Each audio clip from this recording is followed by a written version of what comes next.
뒤에 가서 강의들 할 때 하겠지만 저희 사무실에 상담을 막 하러 다니시라고 오셨어요. 어떤 분이. 예. 여러분들한테 제가 특정 위치를 얘기하면 금방 알 수 있는 유명한 땅이에요. 유명한 땅. 자, 그거를 우리 세무사님 중에 한 분이 이거를 감정평가를 해서 상속세를 신고를 하자고 그래요. 시가가 2,400억이에요. 2,400억. 예. 근데 딸 셋이 갖고 있습니다. 딸 셋이. 3분의 1씩 갖고 온다 하더라도 800억이야. 근데 언니가 2월 달에 돌아가셨는데 동생이 또 4월 달에 돌아가셨네. 예. 다 두 분 다 건강이 안 좋으셔가지고. 우리 상속세의 결정이 뒤에 상속세까지 영향을 미쳐버려요. 우리가 어떻게 평가해서 어떻게 세금을 내냐가 다음 동생네까지 영향을 미쳐버린다고요. 자, 보세요. 근데 이게 800억, 시가가 800억인데 기준 시가는 한 250억 가요. 그때 감정을 했더니 500억 정도 간다고 그래요. 어떤 세무사님은 자, 국세청에서 감정을 하면 500억으로 다 감정을 할 것이다. 그럼 감정평가사님에 따라서 약간씩 룸이 있어요. 10%에서 15% 룸이 있어. 이거를 최대 450억까지 떨어뜨릴 수가 있으니 50억이라도 우리가 유리하게 신고를 해놓는 것이 좋겠다는 것이 이 세무사님 말씀. 이 세무사님 말씀. 근데 자, 상속재산은 내가 감정을 할 것이냐 말 것이냐 이 문제는 요거를 지금 상속 후에 끝까지 갖고 갈 수는 없잖아요. 내가 개발을 할 것인지 양도를 할 것인지 예, 계속 보유를 할 것인지 여기에 따라서 전혀 계획이 달라지는 거예요. 만약에 개발한다고 하면 내가 여기다 지금 오피스텔을 짓든지 주택을 짓든지 상가를 짓겠죠. 예, 절세풀이를 다시 쌀 수가 있어요. 이거는 절세풀이를. 양도를 한다면 지금 현재 기준시가로 상속받는 게 유리한지 감정을 높게 잡은 게 유리한지 낮게 잡은 게 유리한지 차이가 납니다. 그거는 좀 이따 제가 또 보여드릴게요. 실증적으로. 근데 여기는 아무 계획도 생각 안 하고 무조건 감정평가를 해서 세금을 상속세를 내자는데 상속세가 지금 10년 연부연납이라 하지만은 이거 절반이 세금인데 어떻게 세금을 내냐고요. 세도 안 나오는데. 그럼 이 사람 여기에 목적은 뭐예요? 기준시가로 상속세를 최소로 신고를 해놓고 본인들은 지금 당장에 안 팔 거니까 양도소득세는 그 다음 얘기라는 거지. 그쵸? 그러면 나한테 필요한 거는 기준시가로 세금을 신고해야 되는데 과연 국세청에서 이걸 인정해 줄 것이냐 하는 문제예요. 보세요. 지금 이걸 감정평가하는 거는 국세청에서 요거를 우리가 꼬마 빌딩이라고 해서 지금 기준시가를 해놨더니 감정평가를 해가지고 나중에 추징을 이렇게 한다는 거거든요. 이 세법을 만들 때부터 세무사님에 따라서는 이 세법이 시가로 적정하게 평가하는데 참 잘 만들어졌다 법이 이렇게 평가하는 사람이 있고 국세청에서 하는 일이니까 아무 개념 없이 따라가는 세무사님이 있고 무슨 소리야? 세법은 조세법률주의인데 내가 지금 신고를 했는데 감정평가를 할지 안 할지를 내가 몰라. 그리고 그 권한은 누구한테 줬어? 국세청한테 줬다는 거거든요. 근데 국세청은 예산이 있으면 하고 예산이 없으면 안 한대요.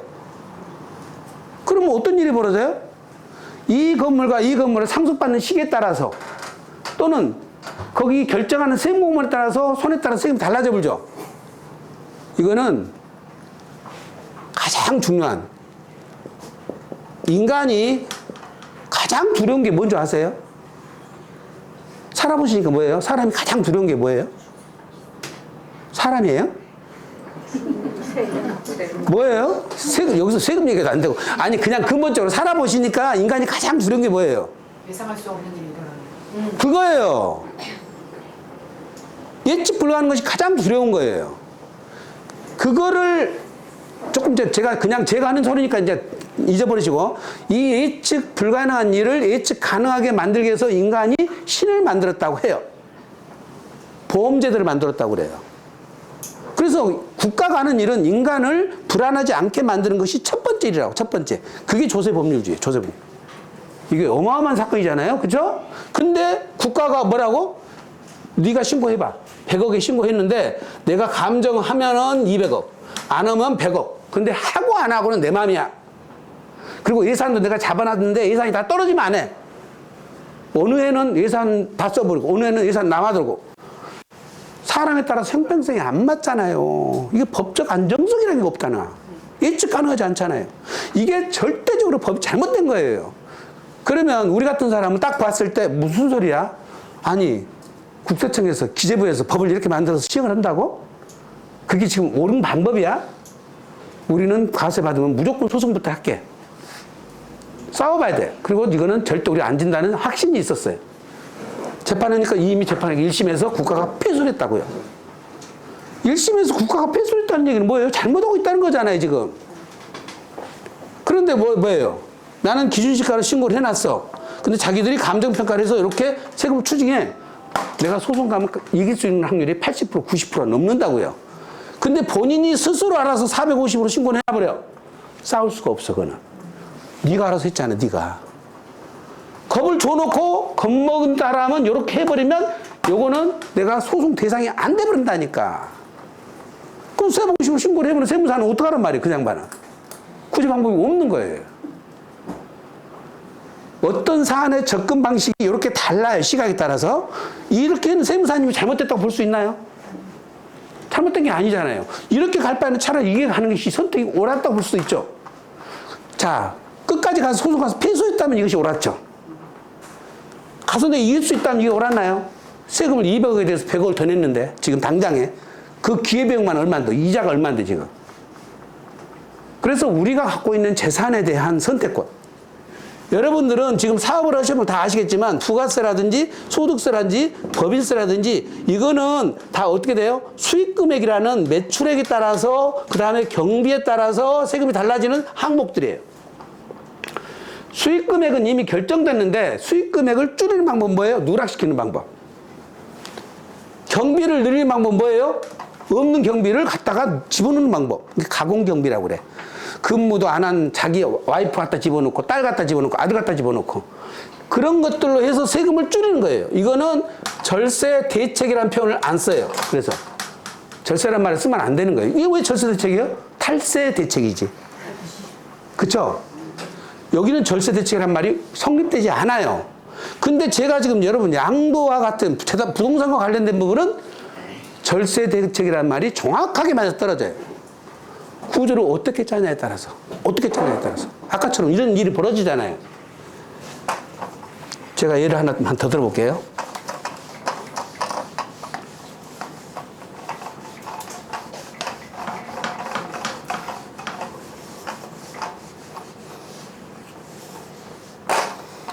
광주시에 가면 오포읍이라고 있어요. 오포.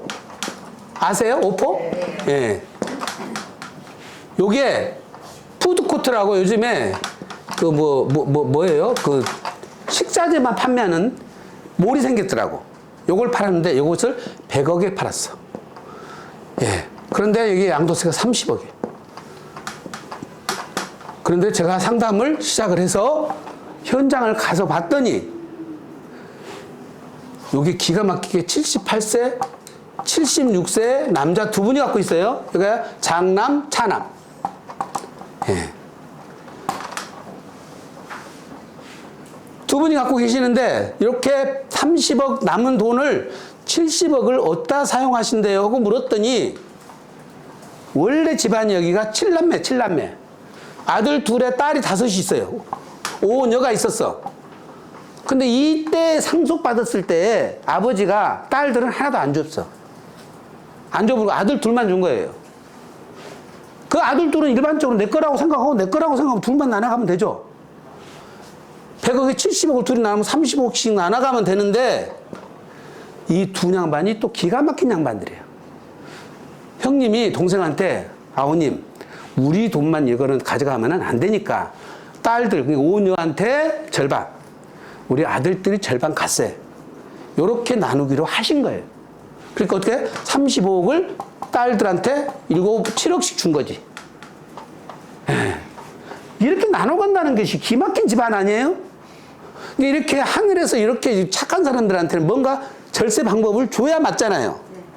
그쵸?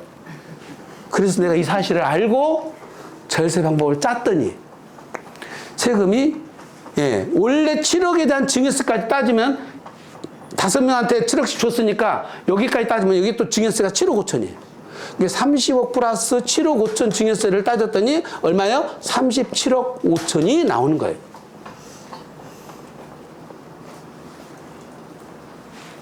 보세요. 이거는 팔아서 줬죠. 100억에 팔아서 세금 30억 내고 35억을 줬잖아요. 제가 순서를 바꿨어요.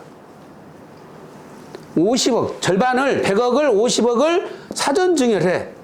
절반 지분을 딸들한테 나눠주는 거예요. 예. 그리고 팔아. 어떤 결과가 올까요? 3개월 안에, 증여받고 3개월 안에 팔면, 3개월을 팔면, 그게 양도가액이 증여가액이 돼요. 증여가액이 취득가액이 돼요. 50억을 5명한테 줬으니까 1인당 얼마 주고요? 10억에 팔았죠. 양도가액이 10억이라고요. 근데 증여가액 얼마라고요? 증여가액이 10억이라고요. 증여가액이 10억은 뭐라고 돼 있어요? 취득가라고 그랬죠. 취득가와 양도가가 동일하죠. 네. 양도세가 나와요, 안 나와요? 안 나와요. 안 나오잖아요. 제로잖아요. 그러면 10억에 대한 증여세가 얼마게? 2억 4천이에요. 2억 4천. 예? 10억에 대한 증여세가 2억 4천이요. 양도세는 안 내고 증여세만 내면 되죠. 아까 어떻게 했어? 여기는 증여받으니까 증여받을 때만 7억 5천 냈잖아요. 지금 1인당 1억 5천씩. 2억 4천을 5명이 냈으니까 얼마예요? 12억 2천이죠. 계산됩니까? 네. 그리고 아들들 것 양도세가 20억 정도 돼요. 20억. 예, 아니 10억. 10억 정도 되니까 둘이 합하니까 22억 정도 되죠? 그쵸? 네. 그러니까 양도세 자체가 5억이 줄어버렸잖아요. 어떻게 됐어요? 37억에서 22억이 주니까 15억이 절세됐죠? 팔아서 주는 것과 주어서 파는 것은 세금 차이가 이렇게 난다고요. 구조만 바꿔버리니까. 그래서 제가 15억이 이렇게 줄어든다고 중개하신 분한테 알려드렸어요. 이분이 나한테 왔을까, 안 왔을까? 왔을까, 안 왔을까? 보시겠다. 내 표정 보니까 왔을 것 같아, 안 왔을 것 같아? 왔을 것 같아요. 어디 그렇게 귀신같이 잘 알아맞히세요? 자기 기장 담당 세무사한테 계산해봤잖아요. 다 이 세금 계산할 줄 몰라, 이거? 다 알지? 30억, 7억 5천? 또 옆에 있는 세무사한테 해봤잖아요. 그리고 또 아는 친구한테 해봤잖아요. 세 군데서 했는데 똑같은데. 이상한 안수남이라는 사람이 이걸 10억을 줄여준다 하니까 믿음이 가요, 안 가요? 안수남이라는 사람 모르고 그냥 딴 사람이 얘기했다니까. 안수남 이름 얘기 안 했다니까. 믿음이 가요, 안 가요? 안 간다니까. 안 간다니까. 그냥 봐는 뭐 속으로 뭐라고 생각했어요? 사기꾼이구나. 큰일 날 뻔했네. 제가 지금 사기쳤어요? 어떤 세무사도 이걸 팔아서 돈을 어디다 쓰냐고 묻지 않는다니까. 물어봐요, 여러분들한테? 왜 물어봐? 그걸 왜 물어봐? 양도세가 무슨 상관이 있어? 그냥 팔면 그냥 판다고 세금 계산해 주신다니까. 근데 지금 이 양반은 나이가 몇 살이라서 78세, 76세. 저는 상속세 걱정돼갖고 이걸 절세할 줄 목적으로 제가 물은 거예요. 물었더니 기가 막히게 이런 일이 벌어진 거예요. 딸 5 있는데 딸들한테 하나도 안 줬기 때문에 요놈은 50%는 딸들 5 목이다 이 말이에요.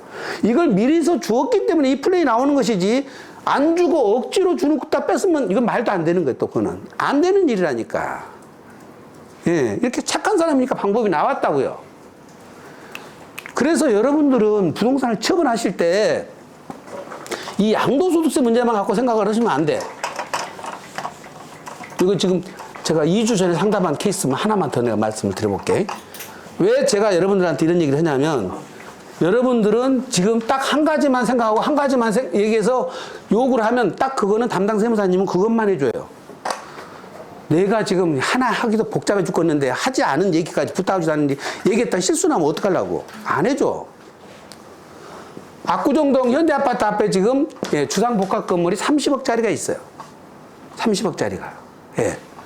근데 이 세금은 당신들이 나한테 오기 전에 5군데 다 계산해 봤어. 얼마? 28억. 근데 제가 딱 보니까 이거는 25억에서 30억 나와. 그러니까 각이 나오잖아요. 우리가 딱 130억짜리 언제 샀다 그러면 25억에서 30억이라고 나왔는데 물어봤어요. 오신 분한테. 왜 저희 사무실을 소개받고 또 오셨어요? 그랬더니 팔락 하니까 여기서 누가 한 사람이 세무사 3군데 가서 알아보라고 했다 그런 거예요. 그렇게 본인이 두 군데는 알아봐서 28억까지는 하긴 했는데 뭐 때문에 나 가라 했는지 잘 모르겠대요. 그래갖고 온 거예요. 미국에서 유학 갔다 오신 사모님이 40대 중반 정도 굉장히 똑똑하신 분, 인텔리세요. 아버지 연세가 얼마 되셨어요? 물었더니 84세래요. 예. 아버지 건강이 어떠세요? 그러니까 투석을 하고 계세요. 투석. 84세가 투석을 하고 계시면 기대 수명은 통상 우리가 2년에서 한 6년 보지 않겠어요? 그렇죠? 사신다고 하더라도. 그러면 아버지가 이 돈을 어디다 쓰실 계획이래요? 그랬더니 지금 형부가 의정부에서 병원에 근무를 하시는데 의정부 쪽에다 아파트 하나 사고, 예, 나머지 노후 자금으로 쓰신대요. 의정부 쪽에 아파트는 얼마 정도 갈 것 같아요? 아무리 좁아도 5억에서 10억. 그쵸? 예. 이 정도 범위 내에서 살 거고, 자금은 당신이 아무리 많이 쓴다고 해도 20억을 못 쓸 거 아니에요. 그럼 최고 얼마? 30억이에요. 130억짜리 28억에 팔면 100억 남고 30억 빼면 70억이 돈이 남는데 이 돈은 어떻게 한대요? 그랬더니 딸 둘한테 준대요. 그 집안이 딸 둘밖에 없어요. 장녀와 차녀가 있어요. 예.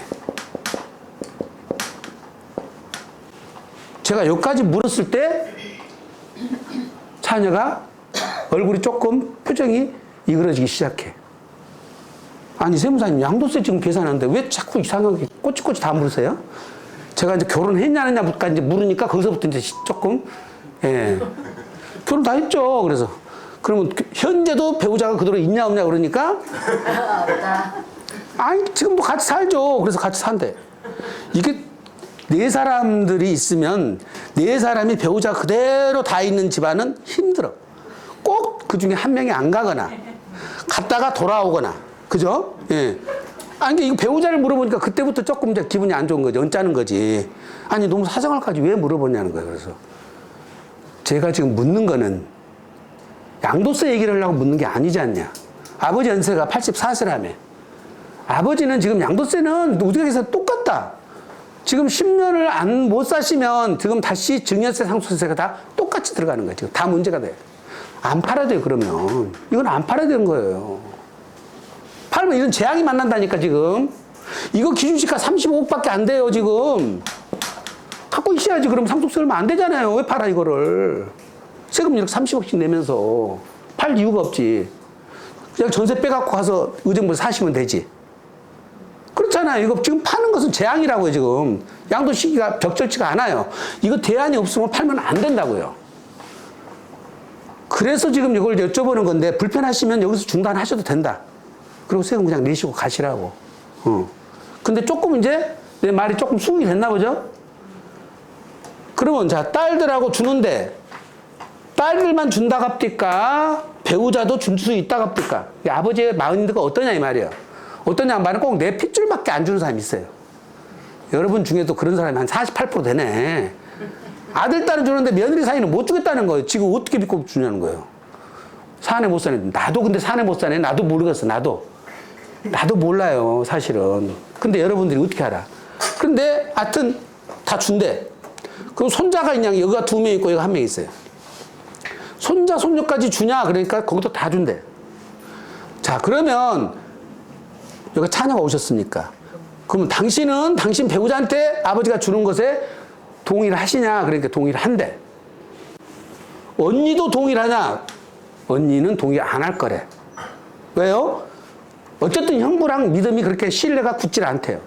그러니까 아버지 생각과 부부간의 생각이 달라요. 아버지는 주고 싶은데, 예, 배우자는 주기 싫은 사람이 있어. 자, 첫 번째. 모두 사전증여는 딸보다는, 손자, 손녀보다는 며느리 사이가 유리하다. 믿지 못할 사람들이 더 유리하다니까. 이게 법이 이렇게 돼 있어. 사위하고 며느리를 줘야 된다고요. 원리는 뭐냐면 여러분들이 공부하신 것이 이홀과세라는 걸 공부를 했어. 이홀과세 대상은 누구예요? 배우자와 직계 비속, 직계 존속이에요. 이게 피로 섞이거나 배우자에만 이홀과세예요. 내 자녀의 배우자는 직계 존속이 아니죠. 이해되셨어요? 네. 예. 내 딸한테는 아버지, 어머니가 증여를 하면 합산해버리지만 사위한테는 장인 장모가 주면 합산이 아니에요. 왜? 그거는 직계 존속이 아니니까, 존비속이 아니니까. 그래서 이렇게 지그리적으로 주는 거예요. 저쪽 사돈댁은 며느리를 주는 거고, 나는 사위를 주는 거고. 이렇게 줘야 맞는 거예요. 그래서 지금 말씀드린 대로, 자, 돌아가시면 10년 안에 자녀들한테 준 거는 합산을 하는데, 사위하고 며느리는 5년만 지나면 합산이 안 돼. 예. 그러니까 상속수도 유리하고, 지금 증에서 팔아도 아들, 딸들은 이용해서 돼버렸기 때문에 실익이 없는데, 며느리나 사위는 유리하다니까. 그래서 이렇게 주냐, 안 주냐, 이것이 굉장히 중요한 건데, 아버지는 준다는데, 장녀는 안 준다잖아요, 또. 예. 거기다가 난제가 또 뭐냐면, 난제가 아까 뭐라고 했어, 이게 주상복합 건물이라고 그랬죠.